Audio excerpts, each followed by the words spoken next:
Welcome, everybody, to another episode of Strife's Sanctum. I'm shifting my chair a little bit. My name is Citizen Strife, and this week I'm diving back into Shin Megami Tensei territory with Soul Hackers 2.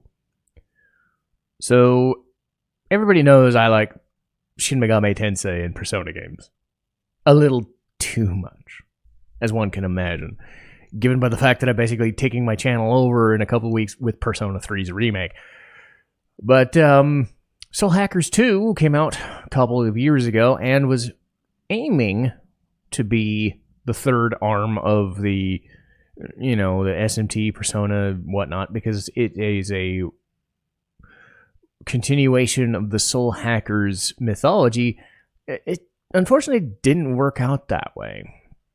And I find it a disservice because there are things about Soul Hackers 2 that really, really work, but there's also a lot of problems that held it back when it came out.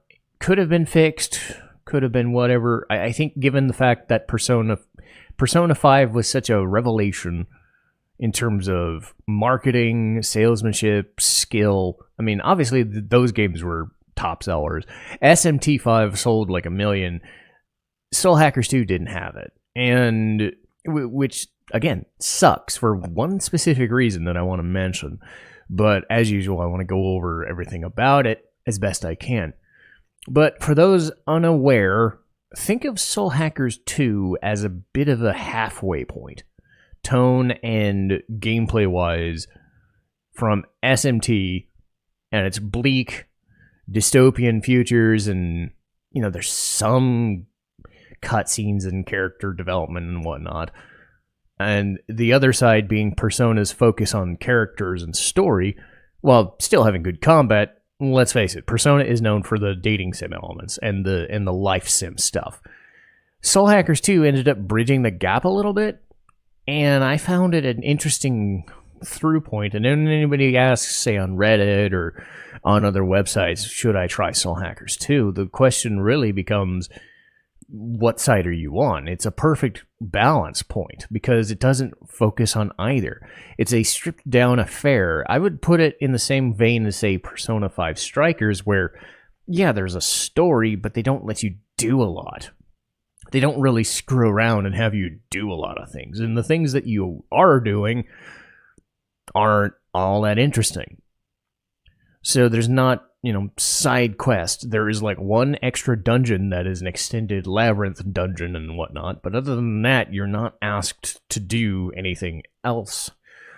So really, the game is designed as a quick, go to a dungeon, fight the stuff, learn the stuff, and go back and repeat.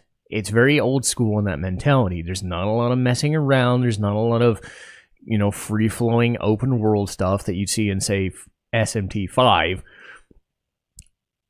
And really, Soul Hackers 2 has to live and die on what story it does have and what characters and what they provide you in the game. And again, for me, I felt that was fine. I don't know. I think their strategy of releasing this as a full price title alongside that, because let's face it, $50, $60, $70 is the going rate, and I don't think this game was up to that standard. It's not going to provide you that. What it is going to provide you with is still 30 to 40 hours of good, decent material, but there's only so much that you can do with it that I think people were left out in the cold and just decided, nah. If you can get it at like $20, $25, $30, you're in for a good time. Especially with the PS5 patches, or even the PS4 patches that exist to enhance the gameplay and, get rid of some of the blurs that happened day one that really scared a lot of people off and made people annoyed. So this game suffered a lot for the sins of the other games succeeding. That doesn't excuse it, but it also says there's so much stuff here that could be really good that it's going to be a shame that people are not going to remember it. And specifically, it's going to be one character that I hope people don't forget, because it's emblematic of what SMT and Persona games could be, but they're not. And that's the case of Ringo. So before I get to Ringo and gush about her, a city that is kind of like halfway modernized, but also halfway futuristic. I don't know if it's ever named. I think it's just a dystopian city, or cyberpunk city. So Soul Hackers 1, you had your basic setup and you had, people hacking into a virtual world and stuff. You don't have that here. You mostly have, hunters and people in a city that's, physical and moving and whatnot, and you have your usual underground bullshit, and you have demons and whatnot running around. You can summon demons with a summoning app. But unbeknownst to those people, there is an AI or a presence known as Ion that is tasking someone, in this case Ringo and Fig. So two people, these, I guess, artificial beings, to create physical versions of themselves and go down to the city and investigate this prophecy that's being foretold. Apparently it's going to cause destruction, and this Ion thing, whether it's a malevolent being or, benevolent or whatever, it's mostly just an arbiter, just says, no, we don't want the world dying, so we'll send Ringo and Fig to investigate. And really, Ringo and Fig are what hold this game together. Specifically Ringo. But Ringo and Fig take on these crazy, interesting looks. They have neon jackets and ephemera, cyberpunk, laser clothes, and accoutrements alongside normal, grayish, jackets and things like that. So they're blending in sort of, but they're also they're living, breathing, data beings would be the best way I would describe it. They're not computerized beings. They're not digitized beings. They live and breathe at this point. But they have been tasked to blend in and figure out what's going on. And I do think they do a decent job of trying to make that these characters are basically from a data world or a virtual kind of world. But they're trying to dig deep and figure out where this prophecy is coming from in this underworld society. And it does come down to their way of handling the situation. So Ringo is voiced by Megan Harvey, who was Sophia in Persona 5 Strikers. Fig is voiced by Erica Mendez, who was Raftalia in Shield Hero, and Megumin from Konosuba. Fig is very unassuming, very straightforward, straight-laced, but Ringo, oh my fucking Christ, Ringo is amazing. And if anything else about Soul Hackers 2 is there, it's that Ringo is proof that SMT can do actual characters with actual depth. Because who knew? People who make Persona know how to write characters, and we don't need fucking silent protagonists. So you could see where I'm going with this. Ringo has a personality, and she can be any personality you want, and she can kind of change and mold herself. That's kind of the cool thing about these AI beings or virtual beings, is you are able in the game to make multiple choices, and a lot of that boils down to affection points and whatnot. You don't really change a lot of the story in some cases, and still like the ending. But they've written Ringo multiple responses, and of course, Megan, as the voice actress, provides different mindsets, different answers, different avenues that the character can go down. Plot trees, dialogue trees. What a novel concept. They exist, and you don't need to go, nah. You don't have a person staring at you like Dragon Quest XI, where they just kind of, You see what I'm getting at here? I like Joker. I wish he had dialogue, because back then in the olden times, there was a game called Final Fantasy VII where you had dialogue trees and affection meters and all that junk, and you could pick what stuff you did for your characters, but the character himself was still written. So, yes, I understand it. The Cloud wouldn't talk that way. You're just doing this for affection points. Who gives a shit? It's a character. You can still put your own spin on a character who's established. That is my point.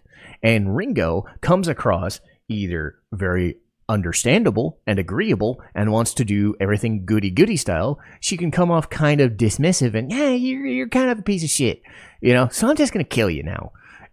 She can come off as moody. It's like, I'm going to really get you because you're being a dick. You have different motives that you can put Ringo down, and the dialogue and the character and the voice actor, they're doing acting. It's amazing, isn't it? Because, as I've said before, one of my big bugbears, the more I do games like this, especially Japanese games, Western RPGs, you can do one of either, but having a character actually emote and change with the dialogue gives you agency as a player, but also doesn't shit all over the rest of the game because the game is expecting you to insert yourself into the character. I hate self-insert silent protagonists. I don't do it. I don't want to do it. I don't think it works, and it's gonna feel unwieldy the longer we try to have cinematics in video games. The thing that SMT fails to do, which I think the animes end up doing, is they kind of give those characters actual dialogue.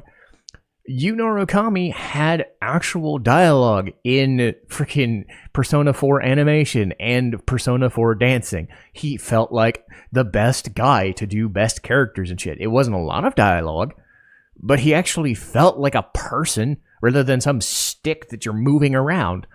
Ringo is that same person. Ringo has this way with any sort of dialogue where you can just move and shake and it feels natural because she's naturally dismissive, but she's also understanding that if she needs to do it for the greater good, she could be a nice person. If she does it for the worst part of it, she could be very angsty. She's able to show ranges of emotions, and going back to her and looking at her rather than have her go, yeah, she doesn't do that. She talks to you. She actually has things that she says. You actually believe that something is happening to her rather than things around her are trying to do that. Because again, in Dragon Quest XI, they keep going back to this luminary, and they're saying you were cursed as a child and whatever, and they say this is a problem, and you were actually this amazing person, and all you're doing there is just and then, just to annoy you, in flashback scenes, the younger version of himself can talk. What, did he lose his ability to speak? I don't fucking know. So you can see why silent protagonists have always been a for me. So Ringo avoids that. And you know what SMT and Persona games should and could do that I don't think they're ever going to do? Not use silent protagonists ever again. Because guess what? They took the social link mentality of, hey, there's a living, breathing character right next to me. Except they turned her into the main character. Because they're good at it. They've had experience writing characters. But setting that aside, what does Ringo do? Well, she puts together a merry band of misfit toys, basically. Her role, along with Fig, is to create a bunch of people and fight this Yatagarasu and Phantom Society bullshit. So whomever's creating this prophecy of this situation, she has to find like-minded people and battle that system. And it's done in an okay system. It's really, the other characters are what are holding the game together. You delve into it a bit because a lot of the characters are either fighting demons or unnatural things, and you get the normal SMT. Hey, a person who could be a demon or an angel or whatever is really at fault for this sort of thing. You've been in this story. You know, if you've played any SMT game, you kind of know what the story's going to be. So they're not going to try and shock you in most cases. I do find the way they went about the final boss, which I'm not going to spoil, was kind of interesting, but a little rushed. But other than that, that's an aside. But aside from Ringo, and aside from me spending 5 or 10 minutes telling us that Ringo is awesome and every other character since has been a waste, what other characters does this game have? Well, it has Arrow, voiced by Zach Aguilar. And Zach was, I think, was it his name Ota from... I think it was Ota from the Somnium Files. This really dorky kid who's an otaku, has a thing for Iris, all that shit. That kid. So, Arrow is, in his like late teens, early 20s, and he's part of Yatagarasu or the Phantom Society or whatever. He ends up getting kind of shanked or shot or whatever.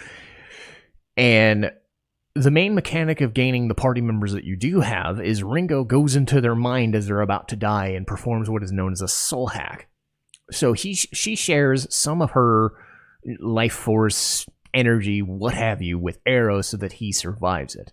And from that point on, Arrow is kind of that, like, I don't want to say moody. Like, he's not moody. He's the nicer guy, but he's also like kind of morose is the best way I would put it. Because the other 3 main characters that are playable fit different vibes. And Arrow is certainly the protagonist who would have been the protagonist if Ringo wasn't the protagonist. That's the best way I would put it. But he's not like a dick. The person who is a dick is Melody, voiced by Erica Lindbeck. And Lindbeck was Futaba in Persona 5 and Magilu and Shion in Tales. So she approaches this role. Melody is chasing down either somebody she does know, or I think it's some dude who's like fancies himself as kind of a rapper dude. She's kind of on the outs with this person known as Iron Mask. So she is being hunted down and she runs afoul. And Melody is just pissed. She's just very angsty. And she gets soul hacked as well. And she vows to get revenge on the Phantom Society and Iron Mask. So she joins up with the merry band. And Melody is kind of a fire user, just pissed off lady in general. And, fits the theme.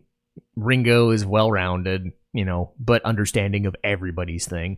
Arrow is kind of like, life is kind of what it is. It's not shit. It exists. Melody is just like, yeah, what the fuck am I doing here? This is dumb. That kind of like dismissive prick kind of lady. The life of the party, though, other than Ringo, is Saizo, voiced by Griffin Poitou, who was Dohalim in Tales of Arise. And Saizo is kind of a freelancer, kind of a go-getter in a way, but like sort of a slacker, sort of not, but compared to Arrow and Melody, he just kind of understands life. Life is what it is. We'll just deal with it. And he gets serious when he deals with, I believe her name was Ash, a girlfriend or fiance or some such. And I believe that was her name. And they run afoul of each other because they're on kind of opposite sides of that, summoning war sort of thing. And he has to spend his time convincing his lady friend that they're not fighting and they should go back together and whatnot. And it's kind of a will they, won't they sort of scenario. So each other individual in this party has, side things that add to the narrative so they belong together. And the cool thing about this is, these are the characters you get. Fig kind of takes over as support character and doesn't really fight for you. So it's Ringo, Arrow, Melody, and Saizo that do all the things. And that's your lot. It kind of reminds me of Dragon Quest VIII, where you only had like 4 characters and that was it. That's your lot. If you wanted other stuff, no. It's very stripped down. But they give the characters a lot of fun, cool banter. Because every time in between a mission, you can kind of go back to a hideout and, have meals that everybody does or doesn't like and buff their stats and whatnot. You can, in between things, you can talk to them about their stories. So their dating sim mechanics in this game revolve around going to a bar and just sharing a drink. Kind of like Yakuza, if a little less impressive, because there's like voice acting and shit like that. They're at the bar and they chat it up and they have affection points and whatnot. You go into that dungeon I mentioned, the Soul Matrix, and you take time to learn about the backstories of the characters the more you want to do it, if you want to do it. Or you can stick with the main story. You need a little bit of that stuff, but you don't need a whole lot. I never found myself digging into the Soul Matrix a ton. I forget if it's tied to the ending or not. I don't believe it is. I think it's a good ending, true ending sort of situation where things do change if you dig there deeper, but the game doesn't force you to do it other than what's necessary. So they'll give you a little bit to go in there, but you don't have to, which I do appreciate. But we've got the characters set up, so what is their story? Well, they keep messing around in different areas, and they have to find what are known as covenants. Because this Iron Mask person is part of the Phantom Society and is trying to unlock covenants and gain powers over his demons that he's summoning, because demons are demons. They don't really give a shit, and they could go run amok for all they care. So, true SMT fashion, you have demons at your disposal, and Ringo and others have whatnot. And Ringo provides the role that Joker would have or Narukami would have, and then they would hold all the demons that they want and they switch out. I don't think Melody and Saizo and all the others do, but they also have elements and guns and stuff like that in the battle. So if you've played SMT or Persona, you know what you're in for. What differentiates the Soul Hacker game, and I don't believe this was the case in the first one. The first game was more straightforward, but after every turn, if you hit a weakness, you buff up a special maneuver known as a Sabbath. So whatever demons Ringo has in her arsenal, as long as you buff it, you can do an extra percentile damage, just a smidge more damage, but it will raise it even higher. So if you get all four of them to do weakness damage, your Sabbath will end up doing way more damage. You can change it to have different effects, status effects, other sort of cool instances here and there, or just higher damage output. So you can gear your Sabbath to be your finishing move. In some cases, it is turn-based combat as per usual. The extra damage potential gets you through fights quicker. And what really sets Soul Hackers 2 apart is the way it handles demon negotiation. Gone is the effect of having to negotiate in battle and risking death like you would in SMT and even Persona 5. Instead, they go for a route known as demon recon.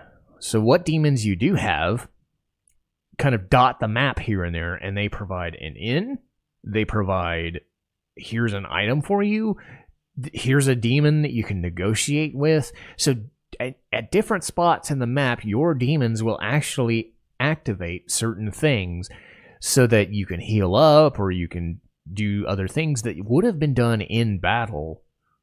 They've taken the need to do that out of the way. It's a little bit of a more streamlined experience. A lot of people didn't like it. I actually preferred it. And the reason I preferred it was because it was different. Because Persona has the masks and the cards and the guns and the tarots and the whatnot, and you're getting the cards and you're building up your deck and you're getting the characters, or you're doing the demon negotiation and they're part of your party. At least with Demon Recon, not only did it streamline the experience a little bit, but you got to see the demons kind of walking around or just stand around in the minimap, which was a bit of a cool idea. Because you only really see them either in battle in Persona, or you see them out and about in SMT, which is not not a lot. At least with this, you know that the demons that you equip are part of the world and exist as part of the world in some small form. But it also gives a different way of doing things. So you're not tied to the same systems that the other games were doing. It's a different take on similar systems. That's what they were going for. So Demon Recon provides a quality of life adjustment, a quicker way of doing all of the things that you were doing, because it kind of boils down to give me the thing and I'll join your party, or don't give me the thing and whatever. If you like the demon negotiation, you still have that in other games, and it's cool, but it also does take a little bit of time to recruit people. In this, they strip it down to its bare essentials. And that is both a blessing and a curse, because when it comes down to bare essentials, that's all this game really is. The dungeons really lack potential. And not even in the, oh my god, it's just one big fucking dungeon and it's boring sort of way. That's what doomed Persona 3. And even Persona 4, like, the dungeons look different, but they're really not all that different. In Persona 5, they actually had different dungeons and stuff, which is amazing. They had palaces that felt like real places, and you do different puzzles and challenges and get through it. Soul Hackers goes for the traditional dungeon route. They're not procedurally generated as far as I can remember, but they're very bare bones. You got a warehouse. You've got a tower. You've got subways. And lots of subways. You got a tower that's submerged underwater. You got more subway systems. You sick of this fucking subway? Deal with it, because you're in another subway system. Like, a majority of the game is set in like 2 or 3 different versions of the same subway system. Or a lot of the area is blocked off. A lot of the towers are blocked off like a bunch of boxes and chairs and stuff getting in the way of the doors. So the environments and the aura of the areas involved, you can tell that they either didn't have a lot of budget for it, or spent a lot of it on the characters' looks as opposed to the dungeons themselves. The music also leaves a little bit to be desired, because I'm usually more enthusiastic about music, and it's not Soji Meguro or any of the people who did the SMT games. I think it was a different couple people. But nothing they made were anything I just flat out remembered. Like, not the battles, not the level up music, not the dungeons. Normally I'm able to remember something. And nothing really screamed out at me. So Soul Hackers 2 put so much effort into creating this world, but it doesn't feel very lived in. It doesn't feel very special. The world that you are in is a bunch of mini maps and a bunch of areas that are just there for shopping or there for doing stuff like upgrading weapons and stuff. And it's cool because you can upgrade weapons and upgrade elemental affinities. So Ringo can be almost anything. Melody focuses on fire. Saizo, I think it was either electricity or whatever. Everybody has an affinity. You have a grade. To what a certain skill is. So if you're a healer using, Dia, Media Raharan and all that stuff, Rahan and all that junk. And I chose healer for Ringo because it made the most sense, because she's the main lead to balance the party out. But you can kind of mess around with whatever stats and things you want to and upgrade what you want. But again, outside of that, there's not a lot of versatility. And those dungeons do just kind of exist as it's another subway. It's another part of the subway. Let's get done with that. There's at most 5 to 6 dungeons, and they're not all that interesting. And it's a disservice to the rest of the game that it feels very basic. And that's really the big kicker to this game, is just the lack of originality and the lack of intrigue when it comes to dungeons, because even the Soul Matrix is just a bunch of, hey, make sure you have your characters leveled up the way you want so that you can go through their Soul Matrix first. But the Soul Matrix looks like any other, hackers, grid-based, neon lighting, grid-based dungeon-y thing. It doesn't really spark interest to me. So that's really about it. It really just kind of exists as, here's another dungeon, go through dungeon, get more story. There's no grinding necessary, so I will give the game that credit. If you're on normal or easy, you don't really need to grind more than the character's levels. So whatever the highest level enemy is at the end of the dungeon is about where you need to be, and as long as you're there and you have a good strategy, you can usually beat any boss. I don't know if I died more than once near the end, but it does kind of suck that Soul Hackers 2 was as bare bones as it was, because the Demon Recon could have been fleshed out a little bit more to give a little bit more versatility. I still enjoyed the attempt to try something a little different, even if it was very basic, trying to give Soul Hackers 2 its own identity rather than just being another SMT game with the same systems, the same demon negotiation. And then Ringo deserves better. I like the other characters, but Ringo as a main character showed you what these games could do when they have a character written, but also is your main character and gives you agency in the dialogue choices, agency in which characters you prefer, agency in what style of persona you want. Not persona as in the mechanic, persona as in their persona that they project upon others. You can change Ringo to be whatever she wants to be, and the dialogue will fit either narrative because she's a bit of a blank slate. But she never feels out of place. She has a bit of snark and a bit of bite. So she can be a good person or a bit of a bitch, and it doesn't feel out of place either direction you go. And it's real disservice to the other games that they're not locked into that type of character. Or I think that somebody like Ringo is not going to be given more. I don't think a Soul Hackers 3 is going to get developed. And it sucks because this is one of the best characters they've ever made. So if you do play Soul Hackers 2, realize that what you're getting is, what you see is what you get. But there's stuff there trying to peek out that holds it together, and Ringo deserves better. I know I keep saying that, but that is what this game holds you to. It holds you to another SMT or Persona experience. If you like that kind of battle system, yeah, you know what you're getting. You're not gonna change the wheel all that, you're not gonna reinvent it. But it's a revelation in the sense that the character did so much to answer a lot of my problems with the SMT and Persona franchise that were mainly issues that I tend to have. But, other people have said recently that, silent protagonists may or may not work and whatnot. And I've spent my time saying that. So again, you have to experience that sort of character for yourself. Don't take my word for it. If you can find Soul Hackers 2 for $20 or $30, you're in for a decent, good RPG. A dungeony, crawling, a grindy, not grindy, but very basic kind of experience. Not stripped and dumbed down completely like a Mystic Quest was, but a sort of halfway in between a Persona and an SMT experience. Hard enough that you will have some issues, but I don't think it will really kill you to play either.